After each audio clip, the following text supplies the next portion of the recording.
Ha participado en diversas actividades de divulgación científica, tales como la exposición interactiva Antártica Maravilla de Biodiversidad, que está actualmente instalada en la biblioteca de Puerto Montt, que acá tengo unos afiches, si quieren llevar, si alguno de los profesores de algún colegio también. Hay visitas, como visitas guiadas con monitores para los escolares, desde 4 años hasta 100 o más. Así que son todos bienvenidos a la biblioteca de Puerto Montt, está en el 3er piso. Y bueno, hoy tenemos al doctor Iván Gómez que nos va a contar de Antártica, su experiencia y la gran biodiversidad.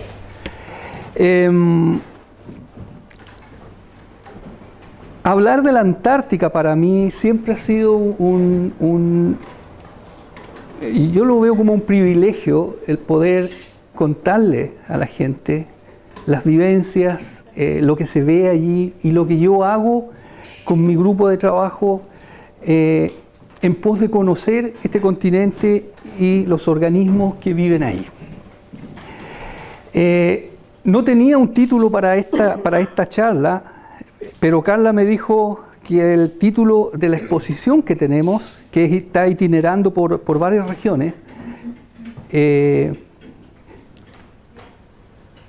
entonces me dijo que el nombre era un nombre correcto para esta charla, así que vamos a hablar de biodiversidad antártica, y es un tema que es importante porque tiene relación con lo que está pasando actualmente en el mundo, el cambio climático, la vulnerabilidad de estos sistemas. Es un tema global, es un tema mundial, y nosotros estamos poniendo nuestro grano de arena para el conocimiento desde Chile, obviamente conectados con todos los investigadores extranjeros, para saber un poco más qué es lo que hay allí, cómo son esos organismos y cómo nosotros podemos predecir las consecuencias que va a tener el calentamiento climático, por ejemplo, sobre una biodiversidad que en este momento conocemos muy poco. Así que, pero primero yo los voy a introducir en lo que es la Antártica.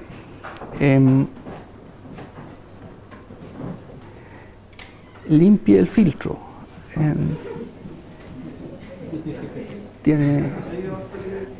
Se va solo, ok. Esa es la Antártica. Bueno, todos hemos oído hablar de ella, obviamente. Somos el país que está más cerca de la Antártica, así que en el colegio nos hablan de la Antártica chilena incluso, pero tiene varias características que las diferencian de los otros continentes. Es bastante grande, tiene 14.000 millones de kilómetros, es decir, es el cuarto o quinto continente más grande. Está cubierta por hielo, en promedio es 1,6 kilómetros esa masa de hielo que está sobre el continente, o sea, se ha ido acumulando, ¿no es cierto?, en una glaciación casi permanente en los últimos 14 millones de años. Entonces las zonas centrales de la Antártica probablemente tiene más de 4 kilómetros de espesor todavía la cubierta de hielo.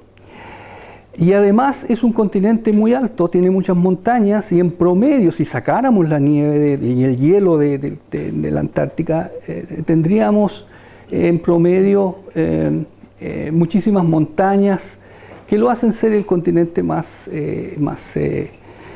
alto. Además tiene otras características, por ejemplo, que es el lugar más seco del planeta, probablemente más incluso que el desierto de Atacama. Hay muy poca precipitación en ciertas zonas. Aquí, por ejemplo, cae prácticamente cero precipitación. Son zonas muy secas. Pero este continente, como nosotros lo vemos ahora, no siempre fue así. La posición que tiene la Antártica se ha mantenido por cerca de 300 millones de años, pero no necesariamente fue congelada. Y aquí vamos a hacer un pequeño viaje por este continente porque nos permite comprender un poco la biodiversidad que hay ahora. Si nosotros viajamos en el tiempo y nos adentramos en esa Antártica antigua, nosotros vamos a ver cosas muy interesantes. Por ejemplo, el canal de Drake se formó entre más o menos 20, 40 millones de años. Hay muchas diferencias, depende del científico que plantea las teorías. Y fue una consecuencia de la separación con Sudamérica y con Australia también, y la Antártica queda aislada y se empieza a formar una corriente alrededor de la Antártica que se llama la corriente circumpolar. Se empieza a producir ese aislamiento de la Antártica y empiezan a bajar las temperaturas. Y empezó a desarrollarse más o menos hace 14 millones de años una glaciación masiva. Estamos hablando de una de las glaciaciones más espectaculares que ha vivido el planeta en esa parte del globo. Pero como había bosques y había una serie de paisajes muy distintos a la Antártica de hoy, que los vamos a ver después, esa glaciación eliminó toda la vida grande, vegetal, lo que había antes, y los últimos bosques de ñirres, lengas que habían en la Antártica, que son muy similares a los que hay en Punta Arenas y acá en nuestra región, desaparecieron más o menos hace 3, 4 millones de años. O sea, tampoco es hace mucho tiempo. O sea, tenemos una Antártica que se parecía mucho a nuestra zona, a Magallanes más o menos, hace 5 o 10 millones de años. ¿Cómo era la Antártica hace 100 millones de años más o menos? Aquí tenemos, no se ve muy bien por la luz probablemente. Esta es una reconstrucción del planeta en esa época, y ven aquí que hay una conexión entre la Antártica con Sudamérica y Australia. Y esto es un continente verde, no está congelado, ¿ya? Y eso es interesante porque el planeta en esa época era más cálido en general. Y así debe haberse visto la Antártica en esa época, o sea, con bosques más bien tropicales, ¿no es cierto?, con abundancia de palmeras, de helechos que dominaban en todo el planeta además. O sea, no, la Antártica era parte de un sistema global. La isla Rey Jorge, que es una de las islas más al norte de la península antártica, es el lugar que concentra mucho de la actividad científica. Hay muchísimos países que tienen bases ahí. Es una isla bastante conocida y así debe haberse visto hace 50 millones de años. Es decir, es un paisaje igual que Osorno, Valdivia o Puerto Montt, ¿cierto?, con mucha vegetación, tenía fiordos, canales también, ríos. O sea, es el paisaje que es muy común a nosotros, los que vivimos acá en el sur. Sin embargo, se forma esto. Se separa la Antártica y se empieza a desarrollar lo que se denomina la corriente circumpolar, que en estos momentos fluye, ¿no es cierto?, es la corriente más grande del planeta, fluye a una temperatura de 4 o 5 grados, más o menos. Es una barrera térmica importante para muchos organismos que viven acá. Por ejemplo, los organismos de los fiordos y canales que quisieran migrar hacia acá, tienen que pasar primero por los 5 grados y luego llegar a las aguas al interior, las que rodean al interior de la Antártica, que están a 0 grados. Entonces es una barrera para la conexión entre organismos. Entonces se aisló la Antártica y empezó a enfriarse. Pero obviamente este enfriamiento no fue automático, sino que duró algunos millones de años. Entonces tenemos que el paisaje, como debió haberse visto la Antártica hace 10 millones de años, era algo así. Prevalencia cada vez mayor de zonas con hielo, temperaturas más bajas. Esta es una foto de lo que es el estrecho de Magallanes con los notofagus que hay en esa zona. y obviamente está tomada en invierno, y aquí no se ve muy bien, pero aquí todo esto es nieve al frente de la isla Dawson. Son paisajes, ¿no es cierto?, invernales del sur de Chile. Y cómo se veía el litoral. Nosotros trabajamos en el área marina, entonces nos interesa saber cómo era también la costa. Y la costa debe haberse parecido mucho a lo que es en estos momentos Magallanes. Hace 10 millones de años había una conexión, todavía en muchas de las formas no habían desaparecido, la glaciación llegó a la costa, los glaciares arrasaron con todas las costas y desaparecieron gran parte de las especies de algas, de invertebrados, de todo tipo de animales que vivían ahí, y lo que queda ahora es una parte muy pequeña de toda esa biodiversidad. Entonces estas son fotos de lo que es Magallanes ahora, y esta es una foto de una especie muy importante. Esta es una desmarestia, es una alga que es de origen antártico. Se desarrollaron en la Antártica, pero ahora esta especie, o muy parecida, viven también en el Ártico y están en otros lugares del mundo. O sea, se expandieron fuera de la Antártica también. Y estas son las algas más importantes en estos momentos allí. Entonces, los últimos notofagos, los últimos bosques de robles que habían en la Antártica desaparecieron hace 3 a 4 millones de años, y lo que fue quedando en el último millón de años antes que se cubriera completo fueron paisajes probablemente muy parecidos a esto, ¿ya? Y esta es la Antártica hoy.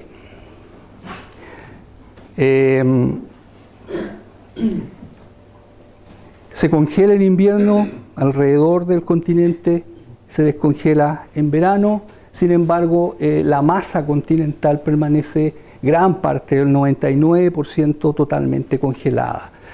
Solo en las zonas más al norte de la península antártica y algunas islas adyacentes, en el verano podemos tener espacios sin nieve, sin glaciares, y esos son los espacios para nosotros, los que vamos a trabajar.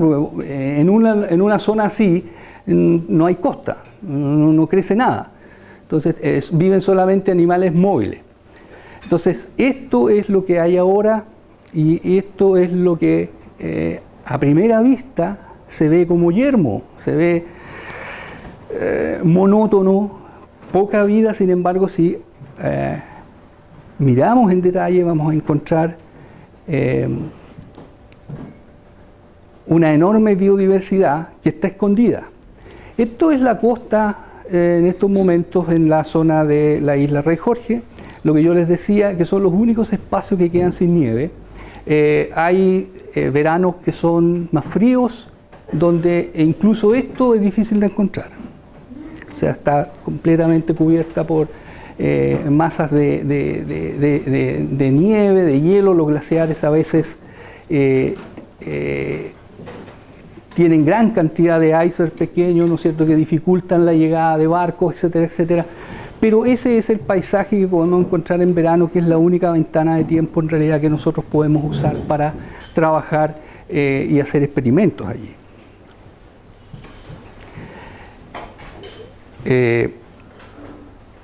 Estamos hablando de una latitud cercana a 60 grados de latitud, es decir, incluso está todavía más templado que lo que podría estar en la ubicación de Finlandia, por ejemplo.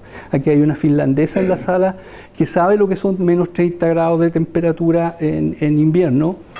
Acá no hay esas temperaturas tan extremas por la latitud. Sin embargo, en invierno podemos tener ráfagas en esta zona de menos 20 grados. En verano incluso también menos 10.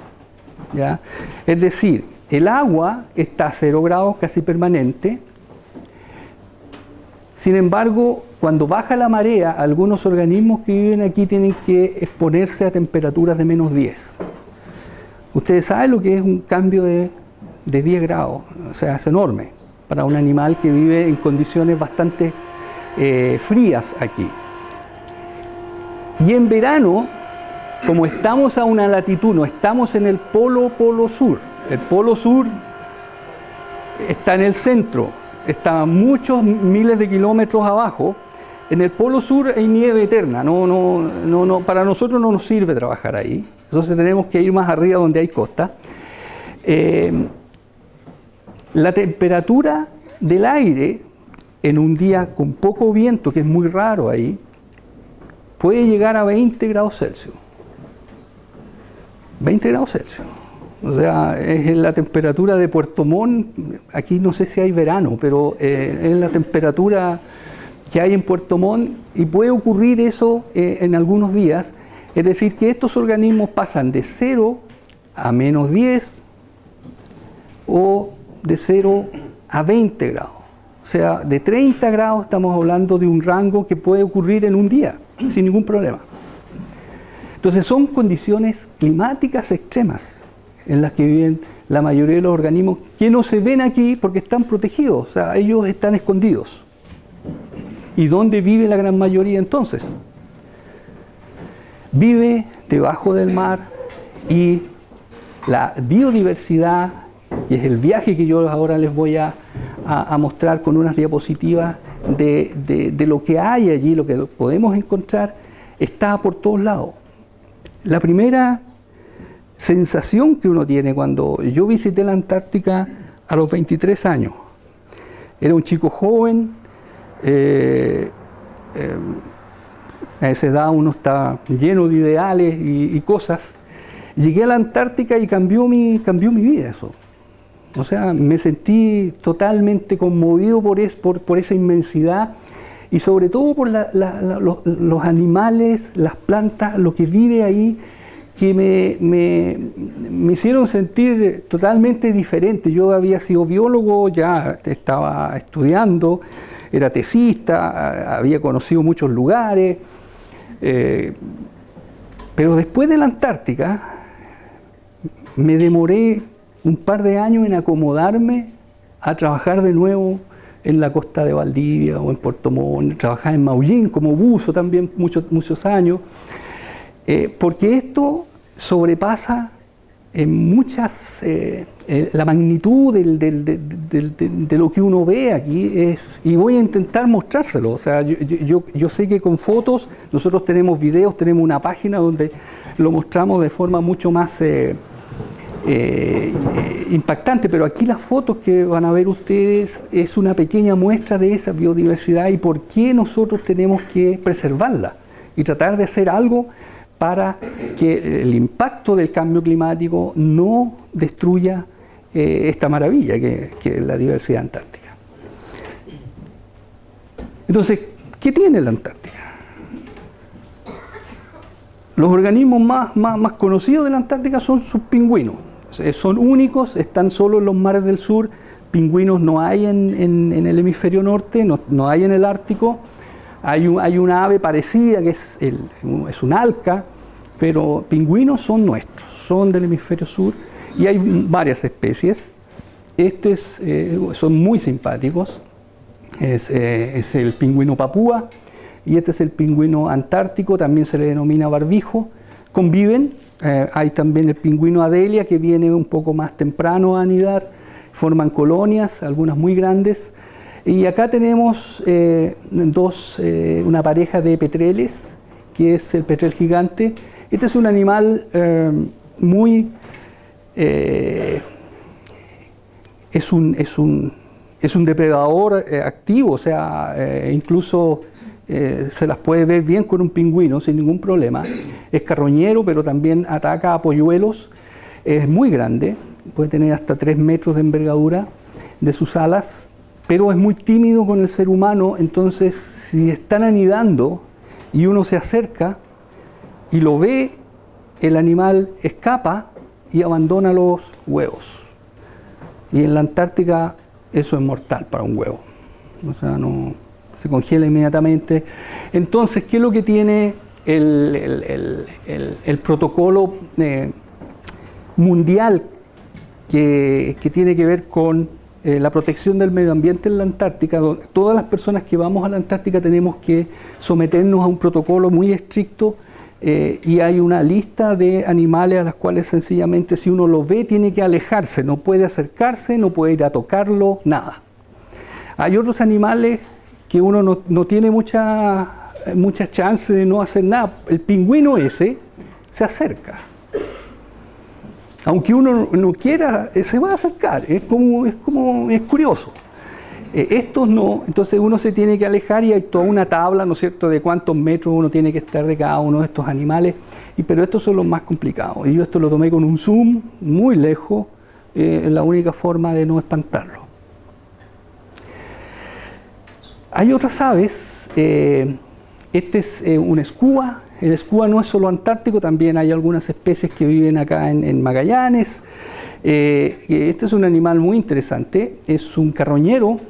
También es una hiena, es una hiena alada. Es un animal muy inteligente. Generalmente habita cerca de las bases científicas, habita cerca de las pingüineras, porque se alimenta de los polluelos recién nacidos, se come todo lo que hay, se mete en la basura. Le han encontrado en la guata, por ejemplo, los científicos que los investigan han encontrado algunos muertos, han encontrado de todo en la guata los animales. La mayoría, los que están cerca de las bases, están marcados, entonces con eso permiten una serie de controles, no solo de las migraciones que hacen, sino que a veces de enfermedades y dónde estuvieron, qué cosas les pasó, los parásitos, etcétera, etcétera. Son animales son inquietantes. Ahí en la base, de hecho, hay un baño que está en una zona que se forma mucha nieve y esa nieve se mantiene todo el verano porque hay sombra. Y siempre se paran ahí una pareja de escúas y uno entra pilucho ahí. Y siente que lo están mirando, y uno mira y el animal está ahí mirándolo, a uno también, o sea, los dos nos miramos, entonces es una sensación inquietante, además de verlo pilucho a uno, no sé si se estarán riendo, pero son animales muy, muy interesantes. Y es un continente con muchos mamíferos marinos y de los más maravillosos que ustedes puedan pensar. Esta es un animal que siempre sale en las fotos, es muy tierno, es la foca de Weddell. Es un animal bastante abundante en la Antártica, es rechoncho, muy lento, vive durmiendo y de pronto para la cabeza para una foto. Los elefantes marinos, que forman colonias por toda la zona de los mares del sur también pueden aparecer, incluso se han hecho registros de algunos de estos animales llegando incluso a Coquimbo. En Coquimbo hace algunos años llegó uno un poco enfermo, pero llegó, es decir, es posible encontrarlo en nuestra costa, pero es raro. Son muy grandes, el macho es difícil de ver. Tiene generalmente un harem de 15 a 20 hembras, tiene una proboscis, ¿no es cierto?, muy grande, y es muy agresivo en presencia de otros machos, ¿ya?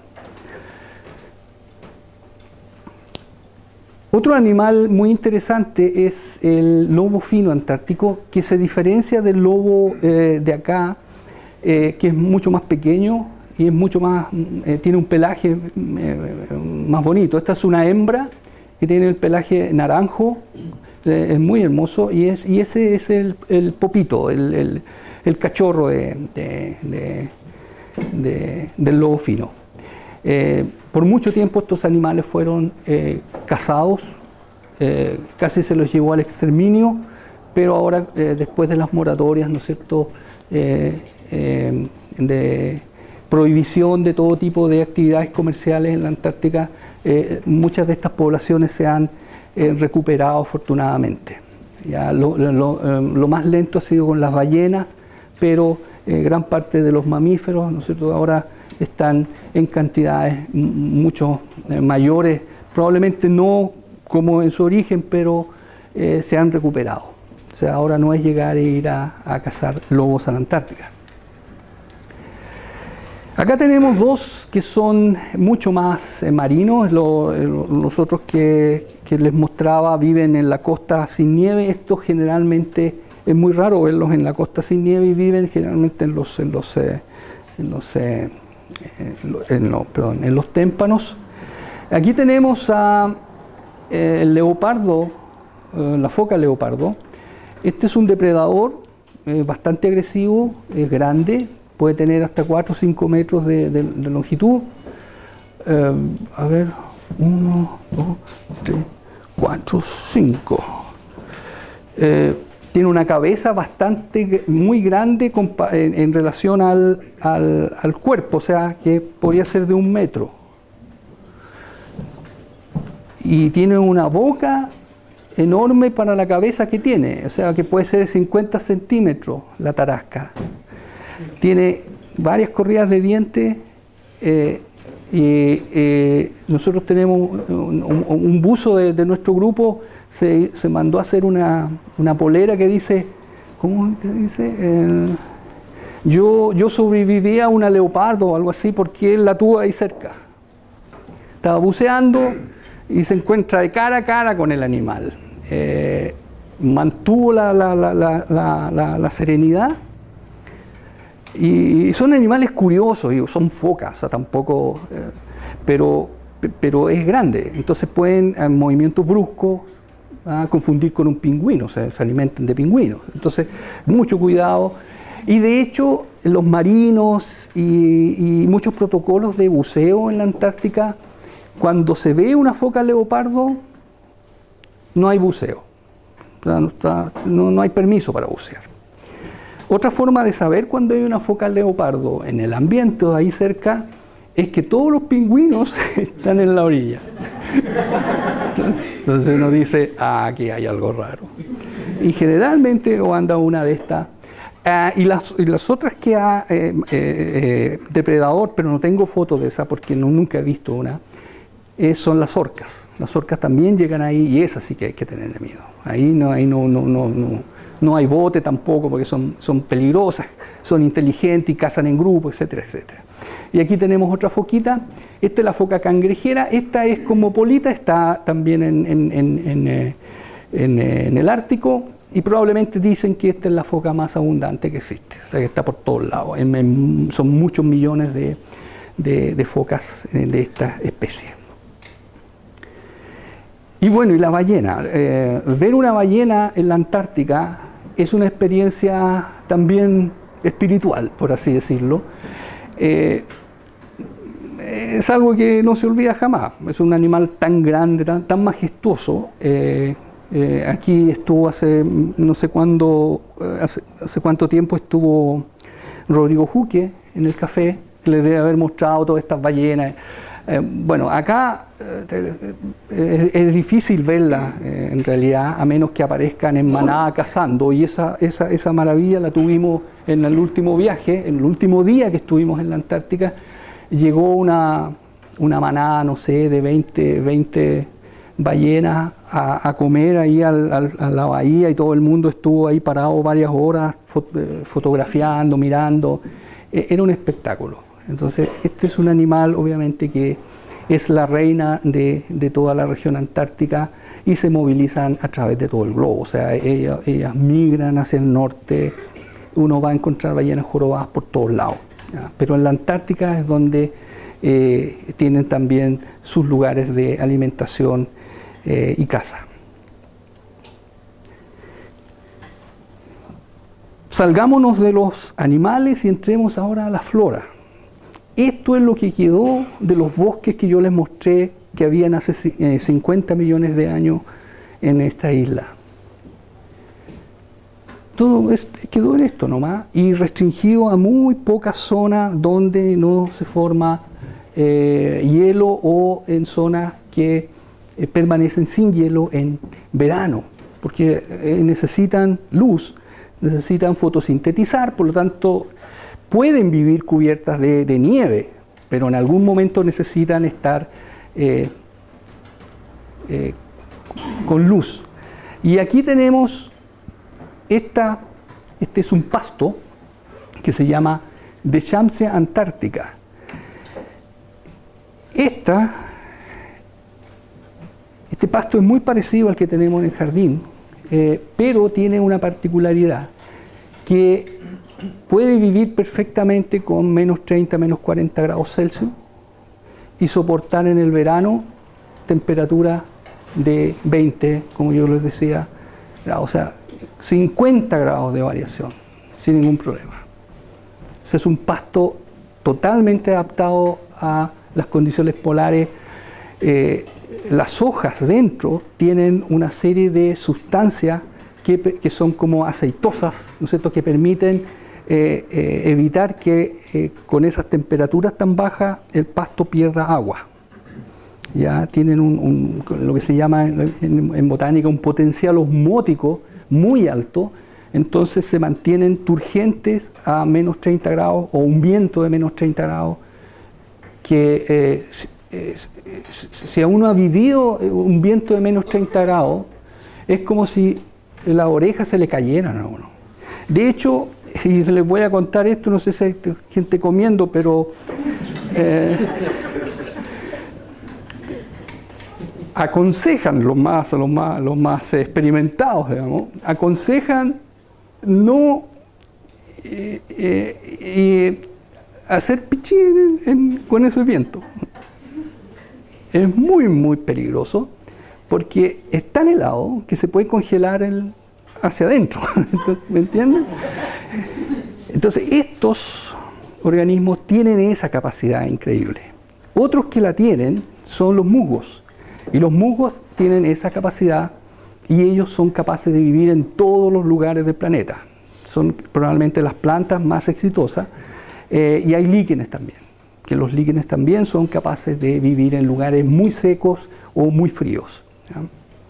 Pero esto es lo que queda de esa enorme flora que alguna vez tapizó todo el continente antártico y que era el continente verde. Ahora queda esto reducido a unos pequeños manchones cerca de la costa. Pero donde está la mayor diversidad de flora en la Antártica es en el fondo del mar. Acá tenemos probablemente una de los litorales submarinos más ricos, o sea, más abundantes en algas de todo el mundo. En variedad no tanto, porque yo les dije que estos son sobrevivientes de una flora mucho más grande, pero hay muchísimas especies. Aquí los nombres son difíciles de pronunciar.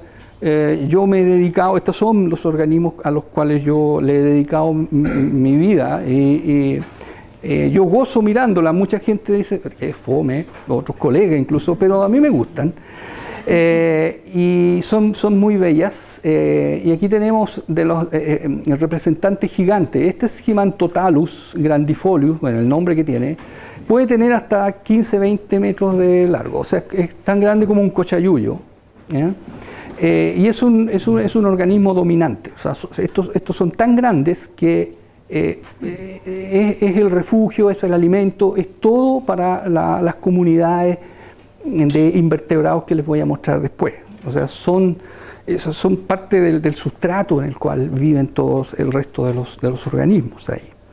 Y acá están estas desmarestias que yo les dije que son de origen antártico y que se han expandido por otros lugares del planeta. Soy yo, perdón. Otras especies, estas son unos globitos, parecen guantes, dedos. Bueno, estas hay en Chile. Ellas viven en muchos lugares de la costa, no solo en Chile, sino que en las Malvinas, en varios lugares, y son algas muy interesantes porque viven en la zona intermareal. O sea, estas son tan resistentes como la de Shamsia. Entonces, son organismos muy adaptables y son a los cuales nosotros estamos apuntando como modelos interesantes para decir o predecir los efectos del cambio climático en estas comunidades. Porque si conocemos a organismos que resisten tanto cambio ambiental, nosotros podríamos decir, estos podrían ser en realidad beneficiados con el cambio climático y no víctimas del cambio climático. Y acá tenemos otra especie que también es subantártica, pero no está en algunos lugares solamente, que se llama Palmaria decipiens, es muy bonita, es roja, intensa, a veces rosada. Aquí tenemos otro de las desmarestiales que no se parece a las anteriores, y es un Phaeurus, se le llama. Y esta especie tiene una distribución entre los 5 y los 0 metros de profundidad. Y esa zona en la Antártica, en el litoral, es una zona terrible para vivir. Un iceberg que se desprende de un glaciar cercano avanza por los hielos. Que tenga 5 metros de altura significa que puede tener 20 metros hacia abajo. Puede tener 50 metros de diámetro. Y es desplazado por los vientos. Y se acerca a la costa. Y en la costa arrasa con todo. De hecho, hay zonas donde se ven los canales que dejan los icebergs pequeños. Y bueno, y ahí hay algas, animalitos y esto. O sea, todo eso desaparece. Pero estas vuelven a aparecer después. Quedan unas especies de chonguitos y de ahí se recuperan de nuevo. ¿Ya? Y estos, vivir en esa zona entre los 5 y los 0 metros en la Antártica es vivir en la zona dura, o sea, la zona cero del impacto de los hielos. Y eso ocurre en 2 periodos del año. Cuando se está formando el hielo, se está congelando el mar, a eso me refiero, y cuando se está descongelando. Cuando está congelado, está tranquilo. Las olas no hay olas. Pero cuando se está descongelando y empiezan las olas, entonces eso se empieza a mover, empieza a romper con todo, es hielo muy grueso. Entonces, vivir ahí realmente es una gracia. Algas más raras, pero muy hermosas, que hay algunas especies, que estas ascosairas, que son especies muy raras, que viven solo en la Antártica y se les llaman especies endémicas, y estas también están en el ojo nuestro, porque estas son especies que han vivido ahí siempre, y no sabemos cómo van a reaccionar con el cambio climático. Son especies que no viven en el intermareal, por lo tanto no están expuestos a cambios de temperatura del agua, ellos viven siempre a 0 grados. Entonces, si la temperatura del agua localmente aumenta 2 o 3 grados, estas algas probablemente podrían tener algunos problemas. Pero aquí tenemos otra, que es una alga verde, de las pocas que hay submareales. Las algas verdes son muy interesantes, el luche verde, estas algas como varias ulvas, que tapizan acá todos los roqueríos, ¿no es cierto?, en nuestra costa, también están en la Antártica, varias de estas especies. Y esas son especies invasoras. Esas han llegado en el último tiempo probablemente a la Antártica y se han establecido y han dominado. No pueden vivir debajo de estas, porque estas son muy grandes, les quitan toda la luz, pero ellas pueden crecer en lugares donde no hay estas algas. Y en los únicos lugares donde no están estas algas es en la zona intermareal. Una alga de este tamaño no va a vivir ahí, porque es muy frío en el aire.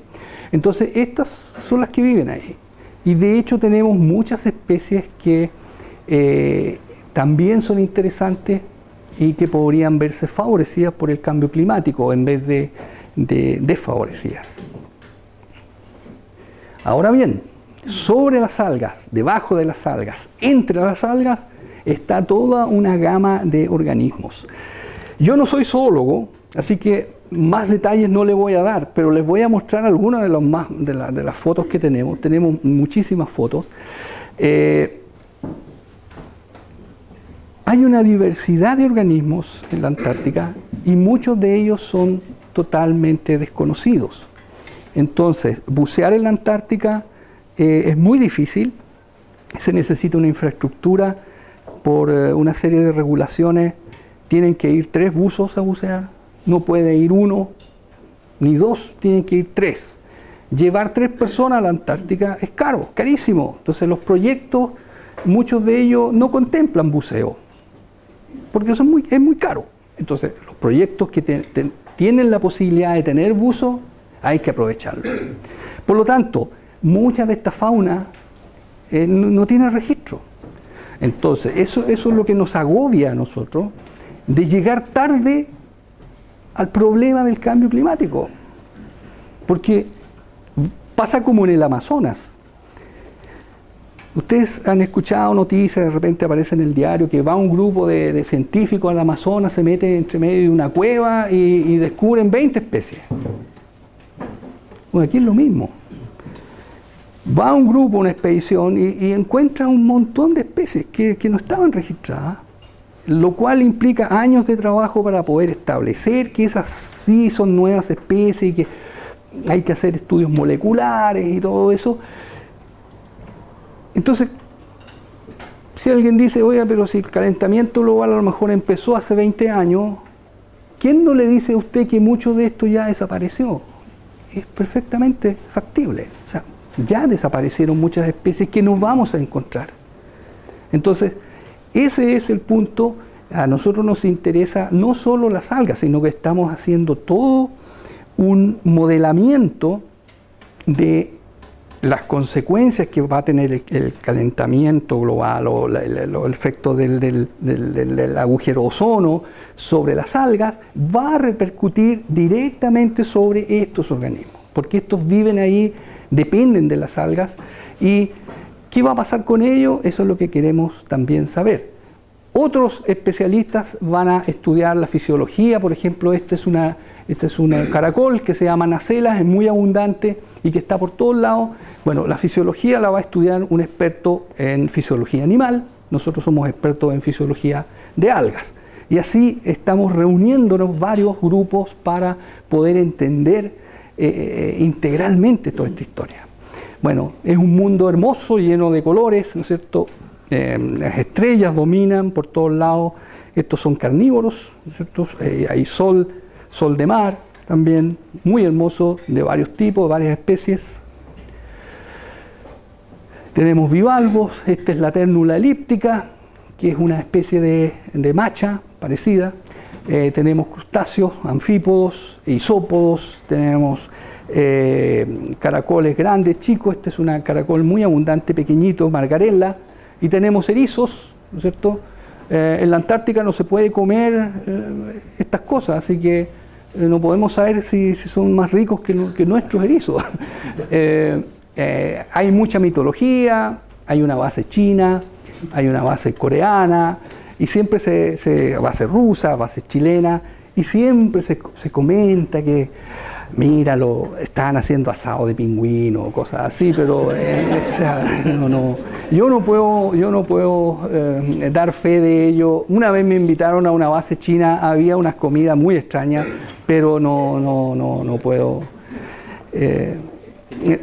Claro, las algas igual siempre nos piden, el cocinero de la base a veces nos pide si puede hacer cochayuyo, le llama él. Yo tengo mis dudas de que se pueda comer porque tiene muchísimos fenoles. Nosotros hemos medido los fenoles en el cochayuyo. Son sustancias que tienen las algas para protegerse del ambiente. No solo el ambiente físico, sino que de animales también. Y las algas antárticas tienen muchos de esos fenoles. Así que yo creo que no es muy buena idea comerlo, ¿verdad? O una empanadita, eso. Entonces, ¿cuál es el problema del cambio climático? Nosotros consideramos que el cambio climático es una amenaza para la biodiversidad antártica. Obviamente, el cambio climático es un problema global y no es un problema que lo vamos a resolver nosotros, ni lo va a resolver Estados Unidos, ni Europa. Es un problema que tenemos que todos tomar alguna acción sobre esto. ¿Y cuál es básicamente el problema? El problema es que durante toda la era industrial nosotros hemos tirado contaminantes a la atmósfera. Hemos contaminado el agua también, pero el mayor efecto del calentamiento es la cantidad de sustancias que se han ido acumulando en la atmósfera. y que vienen de todo tipo de fuentes. Las más importantes obviamente son las emisiones industriales y la actividad doméstica nuestra, desde el auto, ¿no es cierto?, hasta lo que se hacía antes, ¿no es cierto?, de los refrigerantes. Todos tenían una serie de sustancias que ahora están prohibidas, pero que tienen algo que nosotros no podemos controlar. La mayoría de las sustancias, aerosoles, clorofluorocarbonos que se usan en los refrigerantes, son sustancias que duran mucho tiempo, algunas hasta 500 años. Entonces, si nosotros paráramos hoy día de producir estas sustancias y en todo el mundo se llevara a cero, nosotros vamos a continuar con el problema todavía por muchos años. Y eso es el drama de todo este tema. Que el daño fue muy grande ya. Y quizás estamos medio atrasados, o sea, ya estamos medio tarde en la historia. Entonces, por eso, cuando yo doy estas charlas a los estudiantes, trato de decirles, ustedes se van a ver enfrentados a los problemas más graves. Nosotros les vamos a entregar, a heredar un planeta enfermo. Entonces, ustedes van a tener que buscar las soluciones. Probablemente esas generaciones van a tener mejor tecnología, va a haber una mayor conciencia, yo espero. Pero este es el tema más grave, ¿no? Entonces, solo para refrescar, casi todos yo creo que tienen claro el concepto general de por qué ha ocurrido esto, ¿no es cierto? Las emisiones generan gases. Esos gases, aquí está ejemplificado en el CO2, es uno de ellos, hay metano, hay un montón de otros gases, pero este es el niño símbolo malo del calentamiento global, que es un gas invernadero, es decir, es un gas que absorbe mucho calor. Entonces, ¿qué pasa? Se empiezan a acumular acá. Durante el día la Tierra se calienta, y la atmósfera se calienta y la Tierra se calienta, producto del Sol.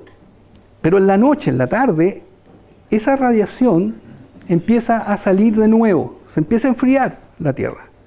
Bueno, cuando hay muchos gases invernaderos, ese calor queda atrapado ahí. Por eso que se le llama efecto invernadero, ¿ya? Entonces la temperatura sube. Al subir la temperatura, también se calienta el agua.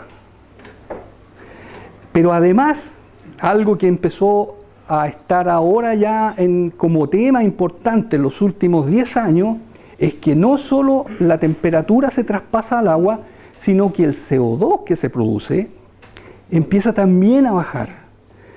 Y en el agua el CO2 reacciona con todos los compuestos que tiene el agua de mar.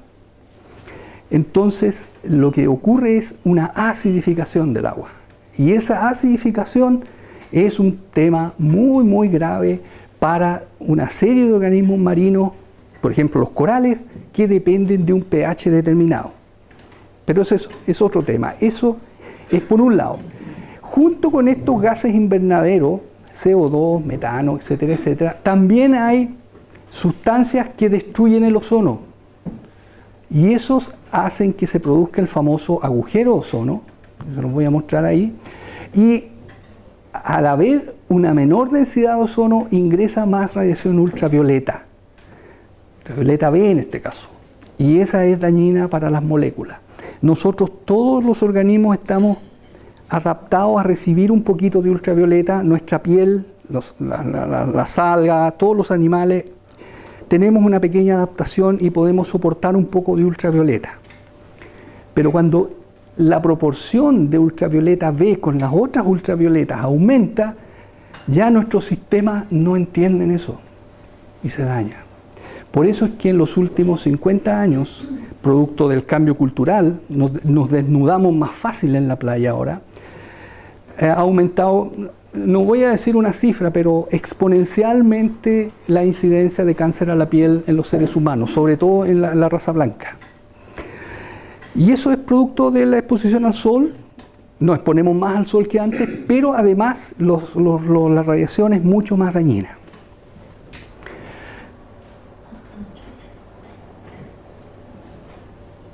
Hasta hace un montón de años, ustedes incluso deben recordar, se decía que el calentamiento global incluso podría tener en realidad tener una razón natural, que el planeta se calienta. ¿Listo? Tiene su ciclo, y de hecho existen ciclos del planeta más frío, más caliente, y que el hombre en realidad no afecta muy poquito todas estas cosas. Aquí tengo un diagrama que me gusta mucho. Cuando se creó el panel intergubernamental del cambio climático, que reúne a científicos de todo el mundo, trabajando en diferentes áreas, biólogos, físicos, químicos, climatólogos, etc., ellos emitían y evacuaban un informe. El primer informe no se quemó con nada. Dijeron, sí, no, hay cambio climático, sí, pero sabes que Estados Unidos, si uno les dice, se van a enojar. Entonces, no, mejor no vamos a poner que hay un cambio climático, pero el hombre tiene un rol secundario. Ya el segundo informe, en el año 95, ya nos ensució un poco las patitas. No, el hombre tiene que ver aquí. Poco, pero tiene que ver. El 2001, otro informe, ya aquí saltamos y nos llegó hasta aquí la cosa. O sea, la culpa del hombre era importante, era más del 50% del posible cambio climático, y ya los últimos informes han ratificado eso. Y en el último informe del 2013 dice en las primeras líneas, hay certeza casi total de que el cambio climático contemporáneo, el que estamos viviendo ahora, es causado y acelerado por la actividad humana. Eso significa un cambio en el concepto, que ahora ya no hay excusas ni políticas, ni sociales, ni de nada por este tema. Antes los africanos decían, no, nosotros no emitimos nada, somos pobres, son los otros los que emiten. Nosotros igual decíamos eso hace algunos años, no sé si alguien se acuerda. Ahora no, hasta la presidenta, de hecho, hoy día o antes de ayer, hablando en un foro sobre cambio climático, y Chile ya no pertenece a los países más pobres. Ahora Chile es un emisor de estas cosas. Entonces tiene una obligación. Entonces ahora ya no existen excusas. Ningún político puede decir, no, si el cambio climático es porque pasó un asteroide y con la cola calentó la atmósfera. No, es ahora un tema nuestro, ¿ya? Y bueno, y eso ha significado que ahora ustedes ponen global change en inglés o cambio climático en la red, ¿no es cierto? Y aparece por todos lados información, está en los diarios, está en la televisión. Siempre hay información sobre el tema. Hace 10 años no había casi nada.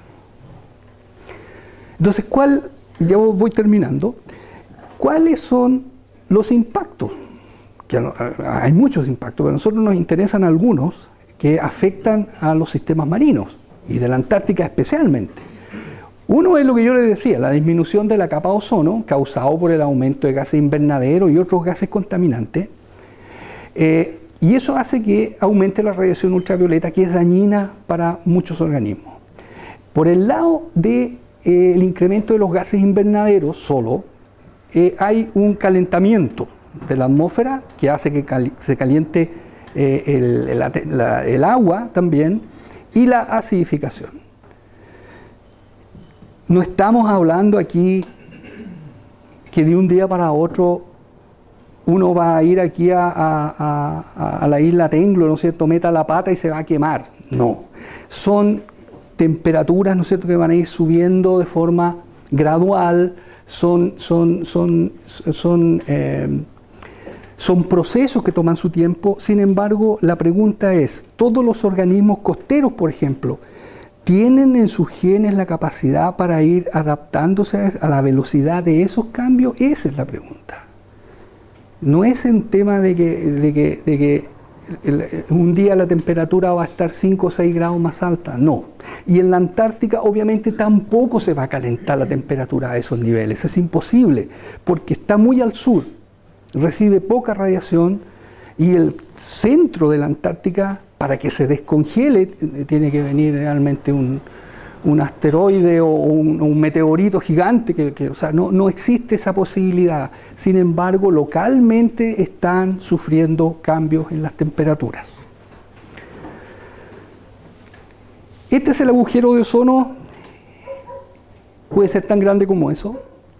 Ha habido momentos en que se ha expandido una lengua hasta acá. A fines de los años 80 hubo un episodio donde en Valdivia incluso, que estamos hablando de la latitud 40, hubo altos niveles de ultravioleta, producto de que la lengua de bajo nivel de ozono subió hasta acá.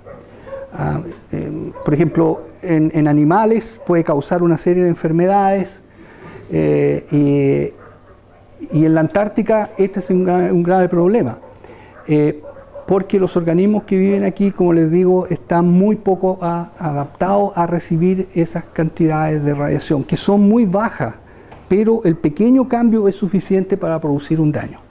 Y esta es la forma como se muestra en los satélites el agujero de ozono, con un color violeta sobre este fondo verdoso. Y el calentamiento, bueno, intuitivamente uno tiende a pensar que va a ser un problema para los hielos.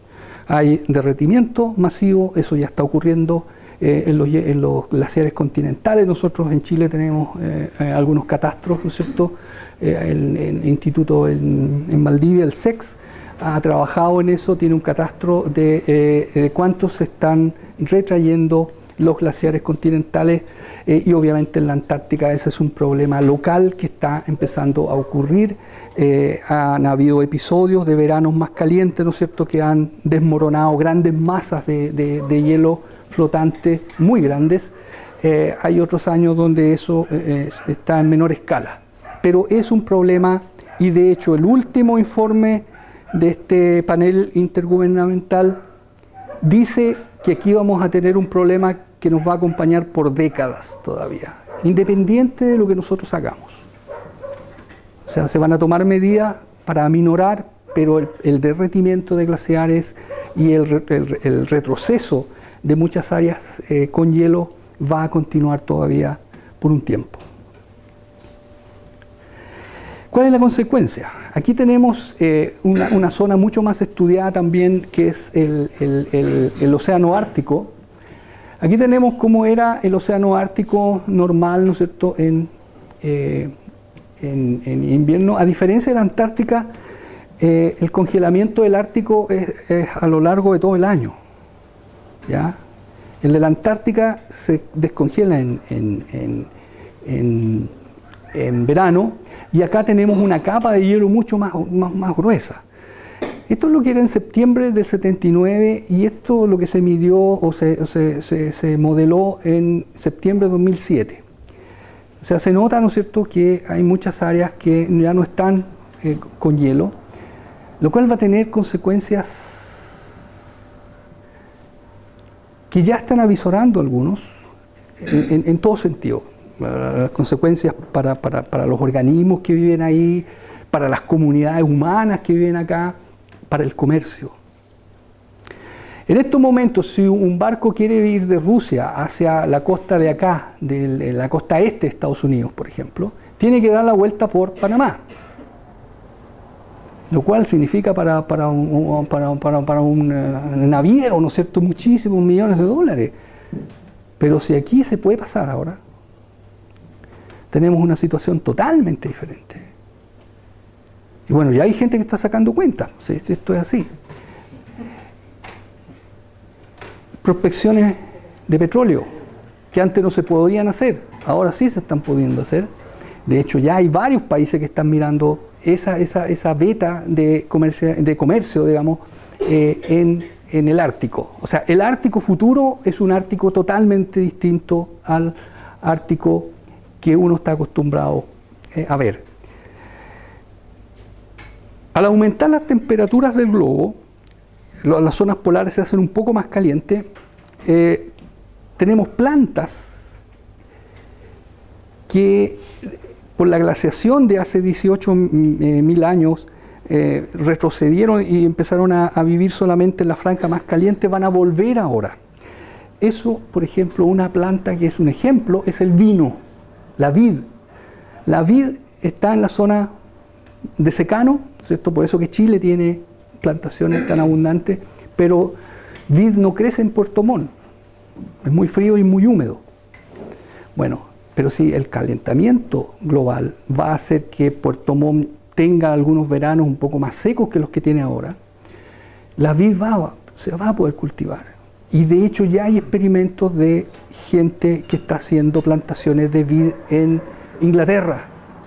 De nuevo, en Inglaterra tuvo, ¿no es cierto?, plantaciones de vid después de la glaciación de la Edad Media, murieron y se concentraron en el Mediterráneo, toda esa zona, pero ahora podría ser un negocio expandir las áreas de vid a zonas que eran frías, que ahora son menos frías, ¿no? Y bueno, este es el niño símbolo del calentamiento global, el oso polar. El oso polar es blanco porque hay nieve y hay hielo.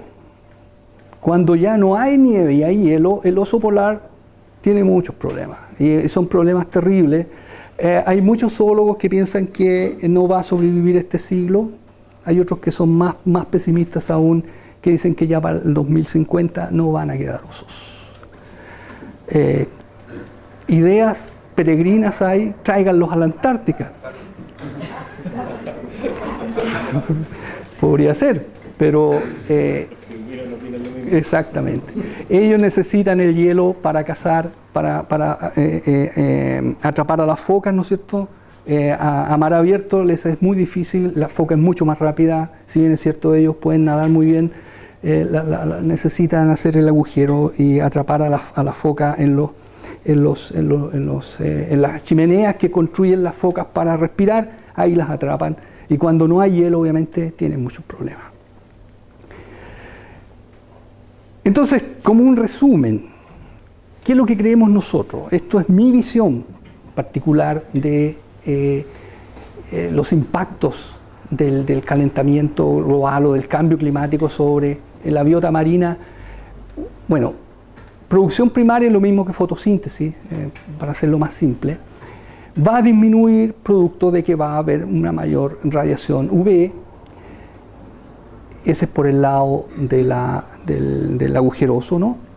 Y por el lado de la temperatura, en algunos lugares va a haber mucho mayor turbidez porque el derretimiento de los hielos genera muchísimo sedimento. Por lo tanto, al haber más turbidez del agua, las algas van a tener que sufrir menor cantidad de luz para hacer fotosíntesis. Por lo tanto, si hay menos fotosíntesis, hay menos algas. Si hay menos algas, hay menos alimento para los caracoles, para los erizos, para todos los organismos que se alimentan de las algas. Para los que se alimentan de las algas también va a haber menos y va a terminar obviamente en una cadena. Perdón. Especies adaptadas a muy bajas temperaturas y con muy pocos cambios podrían sufrir mortalidades potenciales. Eso ha ocurrido en la Antártica, ya les dije, han habido glaciaciones terribles que han matado muchas especies, por lo tanto no estoy diciendo nada nuevo. No me estoy arriesgando en nada con eso. O sea, eso puede ocurrir y ha ocurrido ya con algunas especies del Ártico, no grandes, pero especies de diatomeas, que son del fitoplancton, por ejemplo, que han desaparecido de algunas zonas producto del aumento de temperatura. Especies invasoras de zonas más cálidas, que está más calientito ahora ahí. Y si yo puedo vivir ahí, vivo. Y hay muchas especies invasoras. Formación local de nuevos nichos, obviamente, si un glaciar que estaba a 20 kilómetros hacia la costa y ahora esos 20 kilómetros están despejados de glaciar y quedó un fondo marino ahí. Es un nuevo espacio. Y ese puede ser habitado ahora por organismos que antes no tenían ese espacio. Y aquí hay una larga lista más de incógnitas. Y eso estamos nosotros, tratando de estudiar esto, cómo podemos entender la sensibilidad de estos organismos sobre todo las algas, y cómo esos efectos fisiológicos se repercuten en el resto de la trama trófica. Y eso es lo que estamos haciendo. Aquí les voy a mostrar muy rapidito algunas fotos de, esta es la bahía Fildes. Aquí está la base Escudero del INACH, el Instituto Antártico Chileno. Esta es la base Frey en rojo. Esta es la Villa Las Estrellas que está aquí. Aquí hay una base rusa. Y por acá hay una base coreana, una base detrás de esto hay una base uruguaya, una base china. Hay muchas bases. Y es la zona de esta isla que se ven estos espacios en negro aquí, está sin nieve y hielo, y nos permite además la bahía sin hielo trabajar con nuestros buzos y nosotros también trabajar en el intermareal. ¿Y qué hacemos ahí? Bueno, buceo, conteo, fotografía, video de todo lo que hay. Nos interesa saber qué es lo que hay y cómo se está modificando en escenarios que pueden ocurrir. Nos interesa también ver el intermareal. El intermareal no es comparable con el que hay acá, obviamente hay mucho menos especies, pero las que viven son muy resistentes. Aquí tenemos algunas algas que logran vivir en esa zona. Acá es una foto de una alga varada, que para tener una idea del Gigantotalus que yo les contaba, es mi colega Pirio y el colega Nelson, que la están, o sea, esta debe tener unos 5 o 6 metros sin ningún problema, y es una juvenil. ¿Ya? Bueno, esto lo interesante es que estas algas varadas son importantes fuentes de alimento para una serie de organismos que viven acá también, que se alimentan, ¿no es cierto?, de los restos de las algas, y entonces las algas sirven no solo debajo del agua, sino que arriba también. Hacemos medidas de los parámetros físicos, medimos luz, medimos temperatura, ¿no es cierto? Ahora tenemos la posibilidad de instalar equipos que los podemos tener todo el año sumergidos y luego vamos, los rescatamos, tenemos el punto con GPS, le ponemos lo unimos al computador y sacamos todos los datos. Esa es una maravilla, ya no necesitamos tener un buzo todo el año en el agua, sino que lo tenemos en el aparato nomás, todos los datos. Y acá ven ustedes gente alegre trabajando pese al frío, y aquí estamos midiendo luz. ¿Ya? Aquí está nuevamente Pirio también midiendo luz en diferentes lugares, y aquí yo no sé qué estoy haciendo. Bueno. Cuando uno no puede trabajar directamente en la naturaleza, sobre todo la Antártica es una naturaleza hostil, extrema hacia el hombre, nosotros no tenemos las capacidades para estar mucho rato en el agua, nosotros podemos engañar a la naturaleza haciendo estos sistemas de incubación. Entonces ponemos las algas aquí a diferentes profundidades y decimos, mira, esta alga crece a 5 metros, ¿qué pasa si la pongo a 20 metros? Ya, la tengo 3 días, la saco y mido cosas. Entonces, esa forma de trabajar es muy interesante porque es lo más cercano a lo que podríamos denominar un experimento natural. Tiene sus costos, tiene sus dificultades, obviamente acá no está todo el tiempo así de calmado, siempre hay oleaje, siempre hay viento, siempre está la temperatura muy fría. Entonces, este tipo de cosas nos ayuda mucho a entender el comportamiento de los organismos. Pero cuando ya no podemos hacer eso, cuando sencillamente el temporal, porque allá los temporales pueden durar 2 semanas, lo cual es terrible. Cuando uno se quiere ir, tiene fecha de avión y el avión no puede llegar y está desde una semana ahí y ya guardó todo en sus cajas y anda dando vueltas y se quiere, es desesperante. Bueno, cuando ocurre eso uno puede trabajar en laboratorio. Hacer cosas en laboratorio en la Antártica también es difícil, hay que llevar todo, instalarlo allí, son cientos de cajas, cientos de kilos de cosas. Entonces es más difícil, pero se puede hacer en pequeña escala. Aquí tenemos un enfriador que mantiene el agua a 0 grados, tenemos que ponerle vaselina obviamente al agua, al baño para que no se congele, y unas lámparas que simulan la radiación UV, y aquí medimos una serie de parámetros. O sea, eso es algo que nosotros hacemos también permanentemente. Y finalmente, ¿cuál es el mensaje que siempre yo doy? ¿Por qué debemos estudiar la biodiversidad? Bueno, se los dije, La Antártica y su patrimonio es de todos. No pertenece a ningún país, pertenece a todos nosotros. Cuando me doy estas charlas, por ejemplo, en los colegios, a niños muy pequeños, les digo lo mismo. O sea, la Antártica no está allá, es parte nuestra, es algo que nosotros tenemos que cuidar, tenemos un deber de hacerlo. Y eso está en tratados, o sea, hay un tratado antártico que firmó Chile el 59 y entró en vigor el 61, 12 países lo firmaron, Chile estaba dentro de eso. Y miren lo que dice el artículo 1 del Tratado Antártico. Es la Antártica para uso exclusivo con fines pacíficos. No se pueden hacer actividades militares, y cualquier actividad militar, o sea, un barco, porque militares hay en la Antártica, solamente son para apoyar las actividades científicas. Obviamente, cualquier tipo de ensayo nuclear, incluso prospecciones mineras, no se pueden hacer en la Antártica. Hace algunos años se había terminado la primera moratoria de 50 años, en Madrid hubo una reunión y afortunadamente se reactivó o se reconfirmó la moratoria por otros 50 años. Ya había muchos países con el diente largo, sobre todo por las prospecciones mineras. Eso está lleno de minerales. Imagínense lo que significa las vetas de petróleo que deben haber ahí en un continente que fue tropical.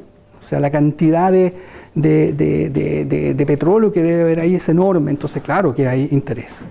Y finalmente, Chile como país cercano a la Antártica tiene la obligación de estudiar esos lugares. Nosotros somos el país más cercano. No podemos dejar que el resto de los países haga todo el trabajo, nosotros tenemos que colaborar. Y para eso tenemos que conocer lo que hay. Y no solo porque somos los vecinos de la Antártica, sino porque hemos llegado a un nivel de desarrollo económico que nos impone obligaciones. Nosotros no podríamos seguir con el discurso de que no tenemos plata, que somos pobres, que somos tontos, tenemos que dejar que los otros lo hagamos, nosotros no podemos. No, ahora podemos, tenemos el dinero, tenemos las tecnologías para hacerlo, y por lo tanto estamos allí.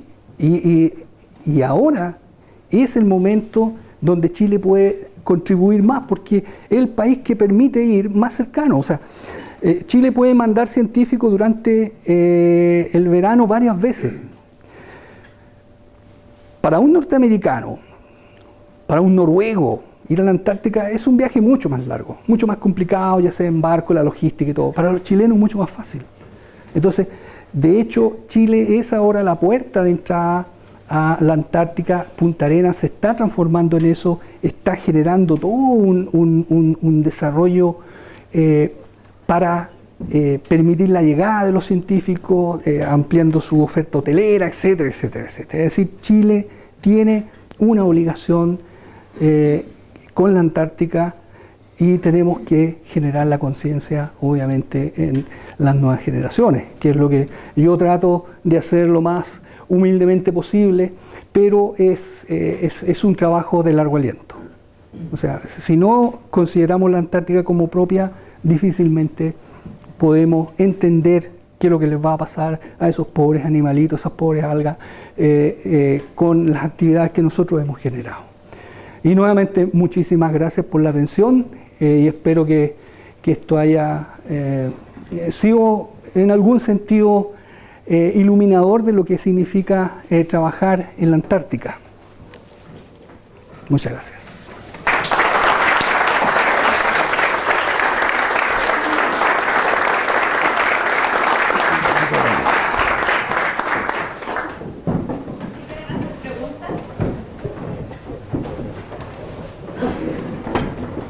Tengo consulta. Dentro de los países que se encuentran ahí haciendo estudios, ¿quiénes tienen mayor avance en cuanto a estudios de biodiversidad y si también trabajan en conjunto haciendo sinergia para trabajar como en equipo, ya que están en una zona bastante limitada, como estaban mostrando. Sí. Hay un trabajo en equipo que... Hay mucho trabajo en equipo. En general,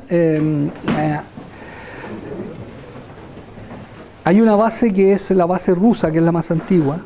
Ellos tienen y tuvieron durante los años, antes de la crisis de Rusia, tenían monitoreos permanentes de todo tipo de variables. O sea,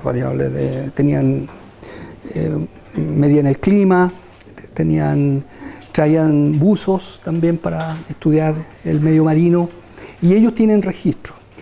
El problema con Rusia es la comunicación de la información. Mucho de lo que ellos encontraron lo publicaron en revistas rusas en el tiempo de la Guerra Fría, que era muy difícil, digamos, el acceso a esa información del resto de los países.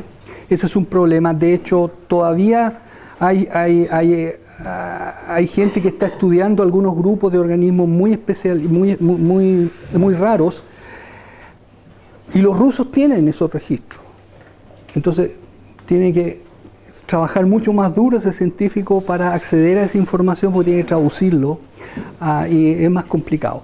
En términos del monitoreo que ha hecho Chile, Chile tiene, el año 49 fue la primera expedición científica de Chile, enteramente financiada por Chile y principalmente científicos de la Universidad de Chile. Fueron en un barco diferentes personas, físicos, químicos y biólogos. Tomaron muestras, y esas muestras, sobre todo las muestras biológicas, se llevaron al museo, primero a Montemar y después a la estación de Montemar, que está en Valparaíso, y después se llevaron al Museo de Historia Natural. Ahí quedó mucho de esas primeras expediciones. Y de ahí hubo pausas largas donde no iba nadie. Muy poca gente iba a hacer estudios biológicos. La mayoría de los estudios se hacían en física, instalaban cosas climatológicas, eso sí que hay. Pero en biología había poco. Ya en los años 90 empiezan los primeros estudios en colaboración con otros países.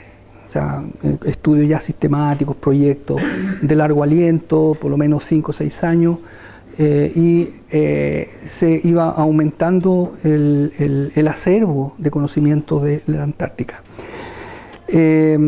Una cosa importante que se me olvidaba decir del Tratado Antártico, y que está estipulado y que se ha tratado de profundizar en los últimos años, es que la investigación científica ganada en la Antártica no puede ser guardada. Tiene que quedar abierta. O sea, eso es algo ético, ni siquiera es una obligación, sino que si un colega extranjero me pide datos, yo no tengo, o sea, tengo que colaborar con él y mostrarle la información, obviamente. Siempre uno va a colaborar. O sea, no significa robar los datos y después hacerse pasar como propios, no. Sino que tiene que haber colaboración. Y eso está muy reforzado en el Tratado Antártico. Entonces, la colaboración existe por idiosincrasia, con algunos más que otros.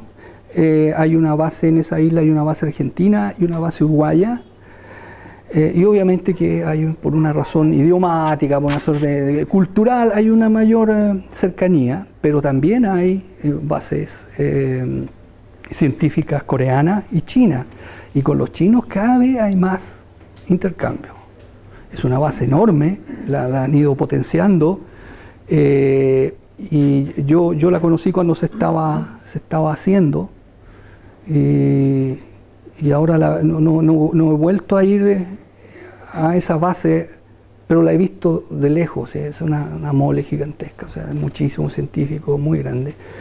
Entonces la colaboración se da de todos modos, o sea, no hay ningún problema en eso, porque tiene que darse. ¿Sí? según tu parecer, tú hablaste de varios relictos bien específicos, por ejemplo, en algunos sectores costeros, algunos pastos que crecían, en el intermareal donde estaban sometidos a la atracción de los glaciares, habían algas que crecían muy bien. Estas especies medias generalistas, por estar sometidas a un diametral cambio, podrían tener una ventaja comparativa con las otras especies con respecto al cambio climático. Es una muy buena pregunta. Hay dos visiones. Una es que estos organismos efectivamente van a ser los ganadores del cambio climático. O sea, un aumento de 2-3 grados no va a afectarlos mucho y por lo tanto van a persistir. Y los que van a desaparecer son aquellos adaptados a un rango muy acotado de cambio. Sin embargo, hay una visión que tiene un fisiólogo animal que dice lo contrario. Los organismos que viven en un ambiente que ya ocurre en la Antártica, de 30 grados de diferencia, los que están en el tope, por ejemplo, porque si yo tengo que sobrevivir a 20 grados Celsius un día de verano, yo tengo que tener esa adaptación para poder vivir. Pero si estoy ahí es porque tengo la capacidad de hacerlo. Pero en estos organismos, vivir a 20 grados Celsius es extremo. Entonces, su metabolismo está expuesto al máximo, están justo ahí. Ya, el 20 grados Celsius por 2 horas, y de ahí viene de nuevo la marea y llega a 0 grados y ya me salvé. Pero esa condición es una condición estresante que tienen que vivir por poco tiempo. Entonces lo que dicen es, 20 grados Celsius, supongamos que sea el extremo. Es rarísimo en la Antártica, pero ocurre y los organismos están. Pero con el calentamiento global, lo que podría ocurrir es que la temperatura suba a 23 grados Celsius. Y ahí ese que ya está estresado ya no va a poder más, porque en un organismo que vive con esos rangos, los espacios para adaptación metabólica para extremos más grandes es mucho menor porque no tienen la energía para hacerlo. Entonces este caballero dice que esos van a ser perdedores del cambio climático en realidad y no los ganadores. Nosotros estamos investigando los límites, por ejemplo, de ultravioleta de estos organismos y nos hemos encontrado muchas diferencias con los que viven abajo. Ahora, el problema es que nosotros no sabemos la historia climática de las especies estas que están a 20, 30 metros. Nosotros decimos, ya son organismos que viven casi en oscuridad y que están siempre a 0 grados. Pero los hemos expuesto a ultravioleta y a mucha luz y es como tan felices, o sea, no tienen ningún problema. Entonces, en sus genes hay una adaptación antigua cuando ellos vivían en otras condiciones que ha persistido. Y nos llama mucho la atención que sean tan resistentes. Y de hecho le hemos subido la temperatura a 5 o 6 grados. Estaban impecables, cero problema. Quiero saber qué pasó si la Antártica antes era un clima como acá. ¿Qué pasó con todo el agua que ahora está congelada? ¿Dónde está esa? Buena pregunta. Bueno, ¿Y eso me da la esperanza también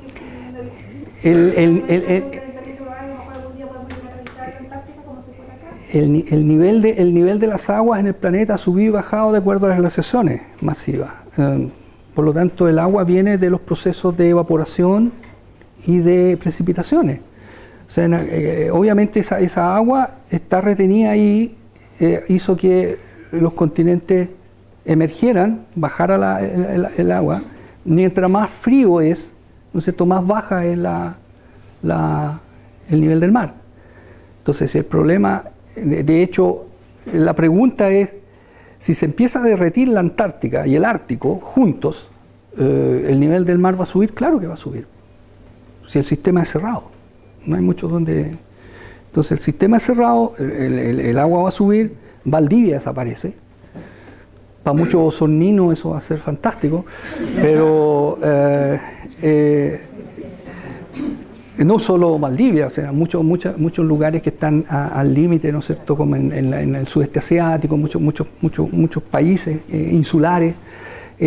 No, el problema ahí es serio. O sea, es un problema político que va más allá de lo científico y hacen todo tipo de análisis de qué va a pasar y están monitoreando la situación. No, si el problema es del aumento y las bajas del nivel del mar son cosas reales que han ocurrido. Yo tengo una pregunta. No me lo había preguntado, me surgió delante. Si los mayores contribuyentes de gas, con gases invernadero, los carbonos, están en el hemisferio norte, Estados Unidos, Europa, ¿por qué el agujero de la capa de ozono está...? Eso es por la circulación de los vientos, exactamente. El ozono se produce por acción de la luz solar y la ultravioleta, o sea, se destruye y genera producto de la radiación ultravioleta. Por lo tanto, el lugar donde se forma más ozono son en los trópicos, porque ahí hay más radiación solar, llega más luz. Por lo tanto, los procesos de formación de ozono son mucho más dinámicos. Y por los vientos, como se está produciendo mucho, se empiezan a distribuir a través del planeta, para todas partes. Y en los polos, la atmósfera es mucho más tranquila, ¿ya? Entonces, el ozono permanece por más tiempo ahí, se forma mucho menos ozono, es menos dinámico ahí, pero eso mismo hace que esté más quieto el ozono. Por lo tanto, las sustancias que también son transportadas, esas sustancias que destruyen el ozono, transportadas por los vientos también, junto con el ozono, tienen más tiempo para atacar ahí, en los polos que en los trópicos. En los trópicos la atmósfera es mucho más revuelta, por lo tanto las moléculas no tienen ese momento para destruir el ozono. Los clorofluorocarbonos lo que hacen que la molécula de cloro, por ejemplo, se une a la molécula de oxígeno y desplaza a la otra molécula de oxígeno. Y bueno, esa reacción está desequilibrada no sé cuántos miles de veces para el cloro. Entonces el oxígeno para formar ozono, que es O3, no tiene casi chance. Por eso es que son tan agresivos esas sustancias. Y obviamente se encuentran en un ambiente más tranquilo donde pueden atacar con más tranquilidad en realidad, ahí en los polos. Claro, menos radiación, la destrucción y el del ozono también por el producto de la UV es menor.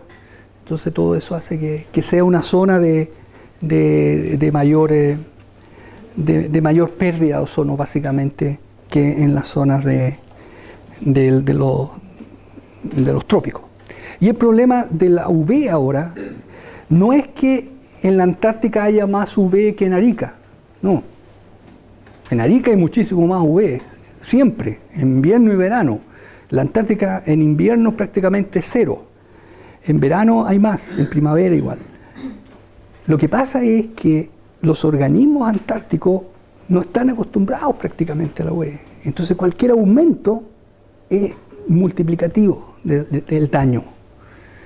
Si yo expongo una alga de Arica a las condiciones de la Antártica, no pasa nada, nada. O sea, las algas de Arica están totalmente adaptadas a la radiación UV. Pero las algas de la Antártica, ese pequeño cambio es dañino. Y ese es el punto. Una consulta, con respecto a, tú hablaste de que la corriente circumpolar era una barrera bastante clara para la migración de nuevas especies, tanto hacia Asia como salir del continente blanco. ¿cómo explicas tú la migración de algunas especies al continente? Bueno, hay varias teorías. Unas dicen que los viajes que se han hecho para ir a la Antártida han llevado, pero ¿has encontrado otro tipo de explicación? Bueno, la Antártica, cuando estuvo unida a Sudamérica, fue un pasaje entonces, hay especies obviamente que migran independiente de la corriente. Por ejemplo, las aves son grandes vectores de organismos, los elefantes marinos movilizan, ¿no es cierto?, las ballenas, y obviamente en los últimos 200 años los barcos. O sea que, lo que pasa es que recién estamos empezando a hacer los estudios genéticos para comparar lo que se llama la filogeografía de los organismos. O sea, para decir qué tan emparentados están las algas de la Antártica, por ejemplo, con sus parientes de Magallanes o de Australia. Y ahí tenemos todavía un tremendo camino. De hecho, esa pregunta es muy atingente, porque en estos momentos yo, para muy pocas especies, podría decir que sé definitivamente que no están en Magallanes, son endémicas de la Antártica, pero yo no sé cuáles son sus conexiones a otro nivel. Sí, ese es el problema. Estamos recién empezando en eso.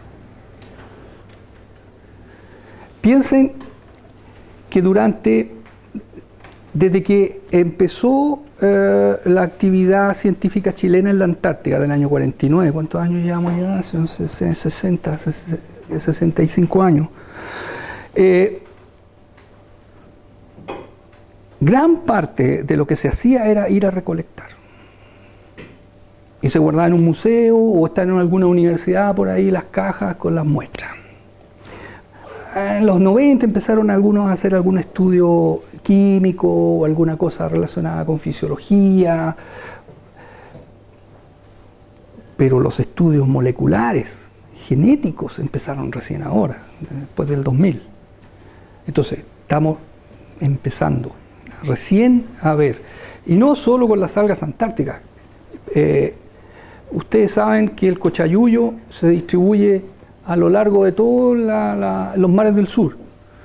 Bueno, ahora recién hace 2 o 3 años salieron los primeros estudios diciendo, bueno, ¿cuál es la diferencia genética entre el cochayuyo que vive en Chiloé de uno que está en Nueva Zelanda?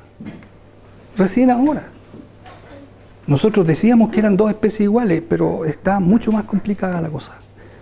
Macrocystis, el güiro, hasta hace 5 o 6 años era varias especies en todo el mundo. Ahora es una sola, que está en todos lados.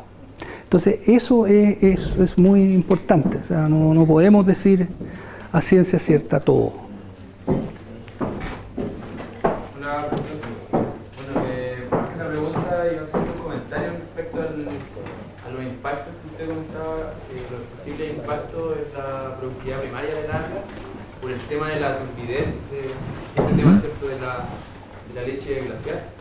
Yo tuve la posibilidad de ir a la Antártica, de bucear en una zona de Quijibé, abajo en Valle Paraíso.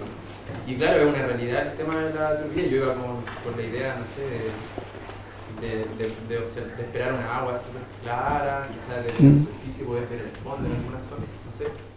Pero claro, me llamó mucho la atención ese tema de que, no sé, a 10 metros de profundidad, buceando con mi compañero, quizás a 2 metros de distancia, la visibilidad disminuía notablemente, y la luz, ¿para qué decir? Que era súper, bueno, que me llamó la atención, y que claro, que estaba ocurriendo por el tema del hielo constante que hay todos los días. Y bueno, y aparte de eso, quería felicitarlo por el tema que trabaja. Creo que es súper importante como humanidad, yo creo, el estudio que se está haciendo con respecto a la acidificación del océano, ya que es un fenómeno que se ha podido medir desde los inicios, se puede decir, y que, bueno, creo que va a ser muy relevante esa información.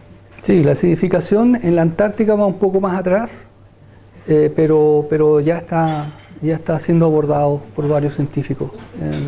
Es un tema importante. Lo de la turbidez, hay algunos, de hecho hay un grupo de investigadores argentinos que tiene sensores de luz desde hace por lo menos 10 años, al frente de un glaciar. Yo conocí ese glaciar hace 20 y tantos años, y ahora me mostraron las fotos. Y está no sé cuántos metros más atrás y se ven piedras que antes no existían. Y, bueno, ellos tienen los sensores, entonces están monitoreando lo que está pasando, cuánta luz está llegando y qué algas se están fijando, porque están apareciendo algas. O sea, las algas grandes no son las primeras en llegar. Las primeras en llegar son las bacterias.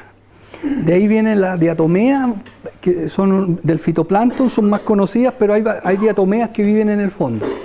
Y esas van creando un microclima que sirve después para las esporas de alga y se va formando una comunidad. Entonces demora su tiempo, pero ya hay lugares que están habitados que dejó libre el glaciar. Obviamente son condiciones mucho más duras que las donde están ya sentadas, porque el glaciar sigue tirando hielos, sigue rompiendo la caída de un glaciar, una mole de hielo que puede tener hasta 40, 50 metros, cae en el agua, ¿no es cierto?, produce una enorme perturbación y eso genera una turbidez que dura bastante tiempo. Y si eso está permanentemente ocurriendo, por eso es que nosotros decimos que los cambios en realidad son locales.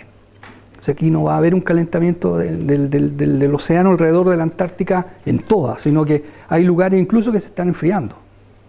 Ya, o sea, van contra lo que uno cree, pero otros lugares son los que se calientan y el promedio es lo que nos interesa, más que algún lugar que se caliente más. Hola, Sí. ¿podríamos considerar a la Antártica como una isla, una gran isla oceánica y de ser así utilizar como herramientas de modelación ecológica de islas para estudiar? Yo creo que por su tamaño es diferente, es distinto. De hecho, Australia ya tiene el problema de que si la consideramos isla o continente. La Antártica es un poco más grande. Y yo creo que es diferente porque la Antártica es el gran refrigerador del planeta. O sea, regula el clima. Si no estuviera la Antártica, tendríamos bastantes grados más y tendríamos una variación de la temperatura del día y de la noche mucho mayor que la que tenemos ahora. Entonces, creo yo que yo no soy modelador, pero mi impresión es que es más grande que una isla oceánica. Es un continente, en realidad, que genera toda una consecuencia para todo el sistema global.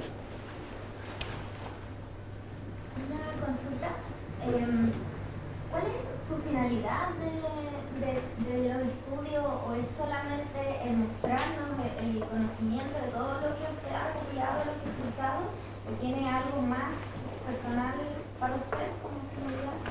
Para mí, bueno, a mí me fascina la Antártica desde el momento que la vi. O sea, sí, por eso seguí oyendo. De hecho, decidí hacer un doctorado en temas antárticos, pudiendo haberlo hecho en otra cosa. Y lo fui a hacer al hemisferio norte para viajar desde allá en la Antártica. Podía haberlo hecho en el Ártico, pero la Antártica, obviamente que para mis estudios biológicos lo encuentro muy interesante. ¿Pero por un tema de conocimiento? Sí. O sea, hay organismos que para mí son muy interesantes. O sea, cuando yo obtengo los datos de esos organismos, me gustan cómo se ven. La costa chilena es muy interesante. De hecho, yo trabajo también, tengo proyectos en los fiordos patagónicos. Con Pirio estamos trabajando ahí y nos encanta. Por ejemplo, vamos ahí al fiordo Leptepu y es una cosa fantástica, así, nos encanta también. Pero la Antártica tiene esa otra cosa. ¿Pero todos sus descubrimientos tienen alguna utilidad para el disciplinar? Tienen una utilidad primero de conocimiento, ¿no es cierto? El conocimiento. Si yo determino la tasa fotosintética de esta alga, por ejemplo, yo puedo decir, bueno, esta alga en términos de crecimiento podría aumentar su biomasa en tantos kilos, puedo modelar eso también. Y puedo tener todo lo que esa alga, al hacer fotosíntesis, al crecer, va a generar en su entorno. Eso significa que va a abastecer de carbono, que al final uno lo lleva a carbono. Nosotros estamos hechos de carbono, las algas, todos los animales estamos hechos de carbono. Entonces el carbono que le está entregando esa alga al sistema sirve para muchísimas cosas. ¿Ya? Y entonces ese es, por ejemplo, un resultado. Lo otro es conocer lo que hay. Y conocer lo que hay no es algo trivial. Porque cuando nosotros sabemos la diversidad de organismos, nosotros podemos identificar si uno falta dentro de todo el sistema. Nosotros podemos averiguar, bueno, ¿por qué desapareció esa especie? ¿Ya? Y hay especies, de hecho, que nosotros le llamamos centinela o especies que son monitores, ¿ya? Que reaccionan a los cambios de forma mucho más rápida que las otras especies. Entonces, si esa especie está mostrando síntomas de algún problema, nosotros podemos decir, se viene algo. ¿Ya? Es como una alerta temprana. Pero o sea, el conocimiento tiene valor en sí. El conocimiento es para que seamos menos ignorantes. El conocimiento es poder. Un país que no tiene la capacidad de generar su propio conocimiento es un país más ignorante. Entonces tiene que aceptar lo que otros países o otros científicos, otras personas dicen, cómo tenemos que hacer, cómo tenemos que... Entonces por eso es que es importante desarrollar ciencia y tecnología en el país. Y acá en la Antártica se da una situación especial, porque tenemos una ventaja sobre el resto de los países, que en la mayoría de las otras áreas no las tenemos, pero aquí las tenemos, que es estar al lado. Entonces ese es un punto, no solo de que uno me dirá, un empresario, por ejemplo, pero ¿qué importa cuánto carbono produzca esa alga si eso no va a subir el PIB del país en 5 años más? No, pero es la sumatoria de mayor conocimiento que nosotros vamos a tener sobre nuestro patrimonio, es lo que a nosotros nos tiene que importar. O sea, no es solo el beneficio a corto plazo de eso, sino que, o la aplicabilidad inmediata. Porque si nosotros hacemos ciencia en la Antártica, investigamos y tenemos la mayor diversidad, ojalá, de científicos trabajando en diferentes temas, vamos a poder entender el sistema mejor. Y vamos a poder adelantarnos y a poder decirle a los políticos, mire, oiga, tenga cuidado esto, hay que hacer esto, porque a la larga eso va a tener un efecto sobre la economía igual. Lo que yo les decía, el cambio climático tiene un componente social y un componente comercial y económico que se viene muy fuerte, que ya está empezando a tener impactos. Bueno, yo quiero darle las gracias a ustedes por asistir al Café Científico, dar las gracias también al restaurante, a Erika Restaurante, que nos facilita este lugar de forma gratuita, y a la Radio Bio Bio, que además nos promociona también de forma gratuita para la comunidad. Darle las gracias, por supuesto, a Iván, un aplauso grande.